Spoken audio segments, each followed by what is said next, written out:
Trauma Therapist Podcast Plus listeners can listen to episodes early and ad-free right now. Become a Plus listener by going to Apple Podcasts, searching for the Trauma Therapist Podcast, and signing up today.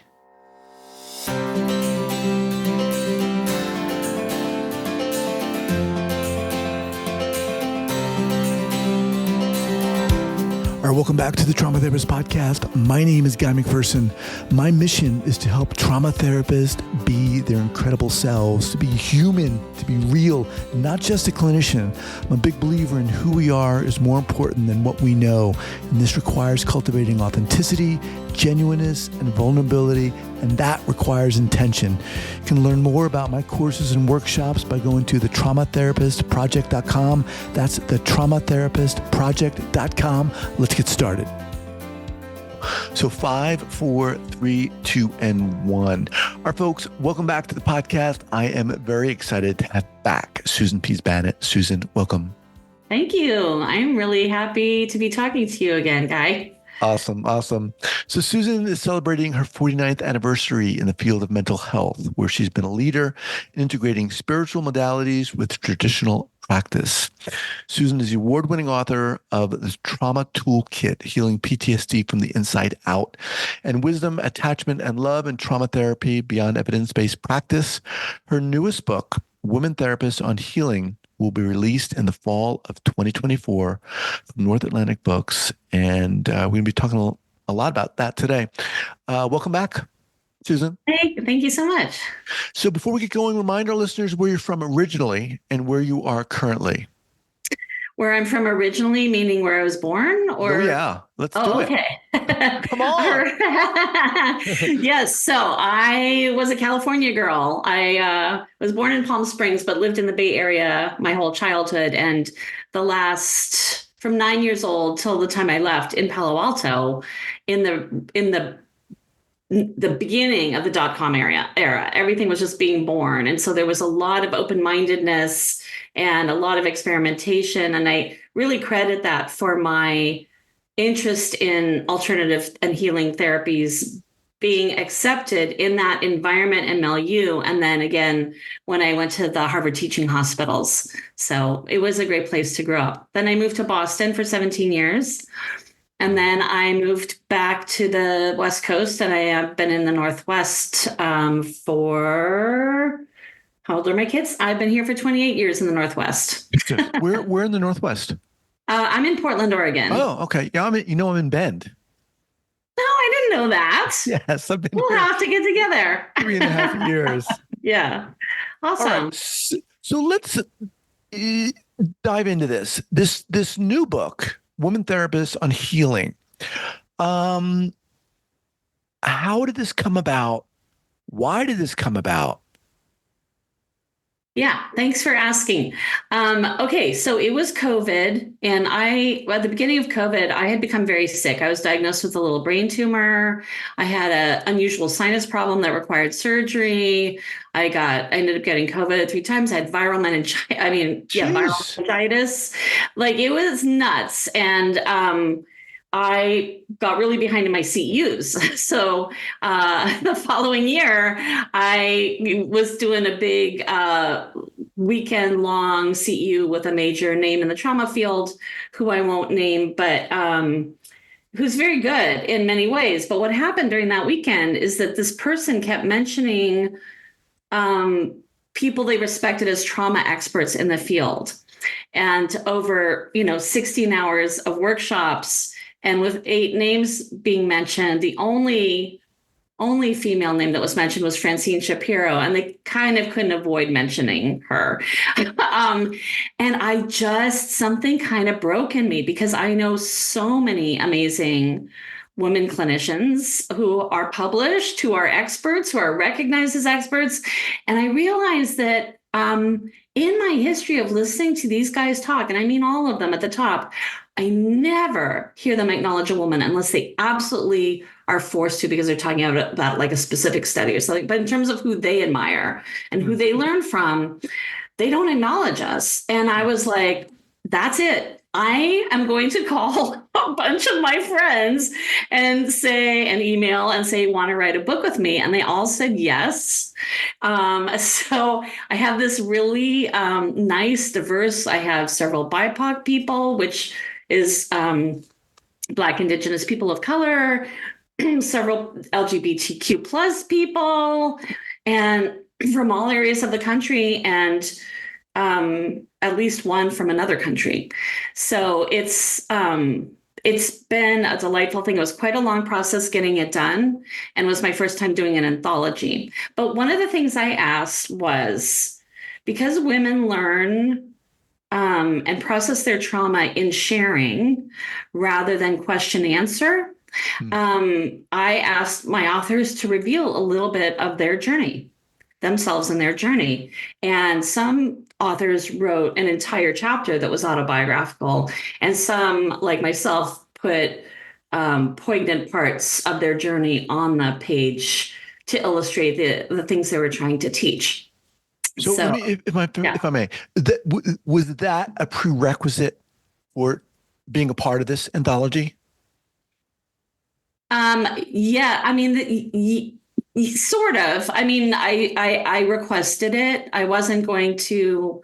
I don't like being super forceful, like you have to. But I explained why. I explained what the project was looking like, and the project was originally entitled Wild Geese because of the. And I write about that in the introduction, because of the cooperative nature of goose leadership. Is that when the person in the front tires, somebody else takes their place, and it's functions on a basis of empathy. So I thought that for women reading, if they could connect to these women's stories as sort of part of the flock, it would be really helpful, because we all have our own stories. All of us do. Yeah. And I love that idea. And it's how we connect with people. There's a lot of, there's a strong sense in this field to oftentimes not share our own story because it may get in the way, and boundaries and this and that. But when we hear people talking about themselves and sharing their stories, it creates this connection that we need for healing. And to hear you talk about the genesis of this book, to me, I'm not surprised, but it's so crazy. So many of the people at therapists are women. The majority of them are women. That's what I write about in the introduction, is like the majority of the consumers are women. The majority of the therapists are women. But why do we always have the same 4 or 5 guys at the top telling us about what we should be doing in our experience, right, without acknowledging their women therapists they have inevitably seen over the years? They're people that they've gleaned information from. And I talk about the patriarchal structure, and in my chapter, and Christine Forner, who I'm sure you've interviewed for My STD, her whole chapter is called How Feminism Saved My Life. And she talks about this in the field too, of like, it's interesting how it's still kind of almost blind to the field of trauma. The fact that voices are suppressed. The fact that, when you look at the trauma summits out there and even the mental health summits out there, you do see those 4 or 5 men that we all see, that we all know, many of whom are very well respected and for good reasons. But that kind of feels like a holdover. It does, to me, feel like there is a movement, a current that is replacing that, in a sense, with what you're talking about here. Aside from bringing women together, you mentioned anthology, and that is basically a collection of. Yes, this is every chapter is written by a different trauma expert in their field. Okay, and, so it was. This book is the overarching theme is trauma. Yes. It's Okay. divided into three sections. Trauma and dissociation is the first section. Intersectionality is the second section. And medical, I forget how we worded it, life-threatening medical illness is the third section, because medical traumas often are not acknowledged or talked about. And yet everybody I've seen with a trauma history has had profoundly traumatic interactions with the medical establishment. So walk us through, Susan, if you can get more specific about the different elements of these chapters or sections of the book. Give us a little juice there, if you would. Okay. Can you be a little more specific? I'm Well, not yeah, you said the first part was what was trauma the and second? dissociation. Trauma and dissociation. What did you choose one author for that? Actually, the structure came after the topics came in, because I asked people to submit the topics they wanted to write on. Okay. And then as I started reading the chapters, I realized they fell into these like three basic camps. And so I really wanted to highlight those so that people in the bookstore who are browsing through could be like, oh, wow, there's a whole section on intersectionality and feminism.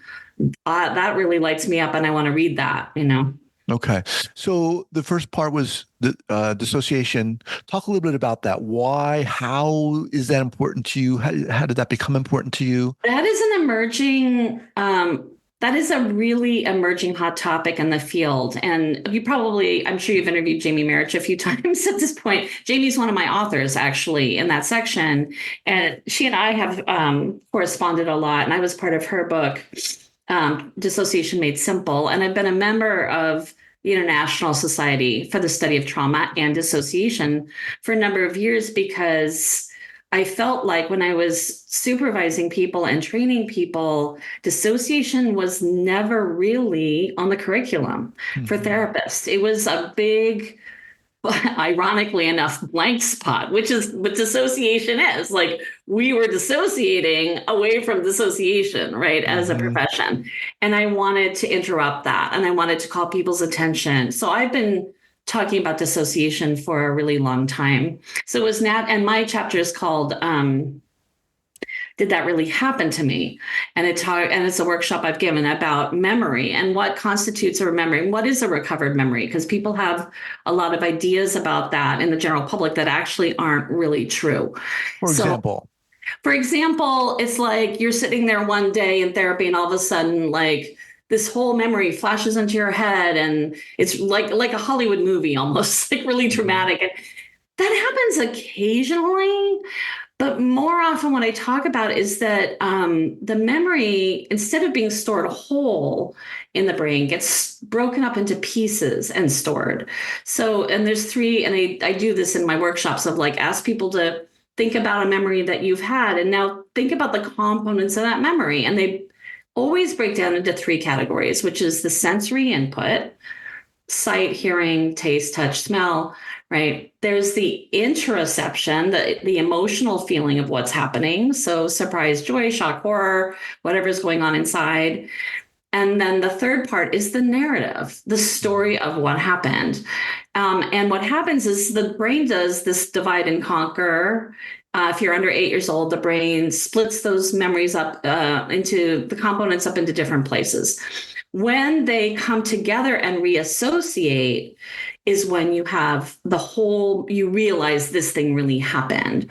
But what's really, really common and not really talked about as much as I'd like it to be is that most of clients with horrendous histories, they have what I call memory fragments, and they've had them their whole life.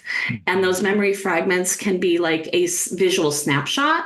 Sometimes it's just like a picture they have in their mind that they think of it as a daydream or fantasy rather than as an actual memory.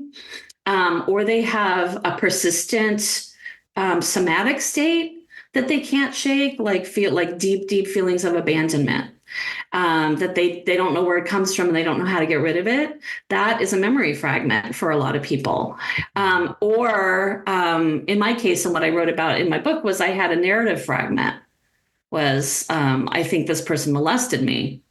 And that was a thought I'd been having for over at that point, let's see, I was 42. So yeah, I've been having that thought for about 20 years at that point, but no therapist had ever been able to like help me with that. And also trauma was such a new field that there wasn't kind of the skill level back then that there is now. So in my case, my narrative fragment, when I said it, and my therapist said, say that again, and I said it again. And then it was a total body knowing that had happened. It was undeniable. It was like what I say is my mind surrendered its disbelief. Like in a second, it was clear that something had happened. It took a long time for the full memory to emerge. But the veracity of that was apparent at that point, and then I could start working with it. Intersectionality. Talk a little bit about that chapter. What did you want to bring forth? Well, there's a lot of kinds of traumas that people have that aren't really talked about that well in the DSM or other places. And the trauma of racism and sexism are among those. So I have in that section my wonderful friend Jovelyn Hardy, who I've known for years. We met on the NASW board. She's African American, and she joins up intergenerational African American trauma with Bowenian family therapy theory in her chapter, and how that really helped her see things and what she's trying to bring to her community. And I was like, wow, that's amazing. Like I've never seen those things put in the same place, you know? And another friend of mine, Leanne Johnson, I met her through Comedy Sports. She's an improvisational actress and storyteller, but she also runs the diversity part of the Oregon Healthcare Plan. And I consider her a systems therapist, and she has her degree in organizational psychology. And she talks about the trauma of her life and the racism, and then how that's affected her job and how that racism has continued to follow her into her job. And over time, those things are very traumatizing. And I think they're more traumatizing than we actually have given them credit for. So yeah, in her chapter, she talks about the first time she heard the N-word, she was 10 years old. And it sent her into a full body panic and reaction. Like that's intense. And it's not something that I hear talked about in trauma conferences. It's not something I see on assessments. Right. So these voices haven't been brought to the fore. And then I have another friend, Claudia Villikova from Chicago area, who I met her at Evolution of Psychotherapy conference years ago. And subsequent to that, she had a real breakthrough of consciousness about herself, her sexual identity, and her indigenous identity. She had a grandmother who was a curandera from Mexico, and she fully has embraced the indigenous aspects of her lineage and herself. And her title is called Land Back, and it's written in a very storytelling circular style, which is a more indigenous way of talking. And it's beautiful. And she and I have talked about several times the trauma of losing your land, which is not something that a lot of Americans dial into for various reasons.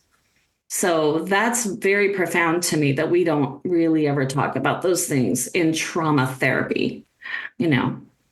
It's interesting, Susan, hearing you talk, you know, and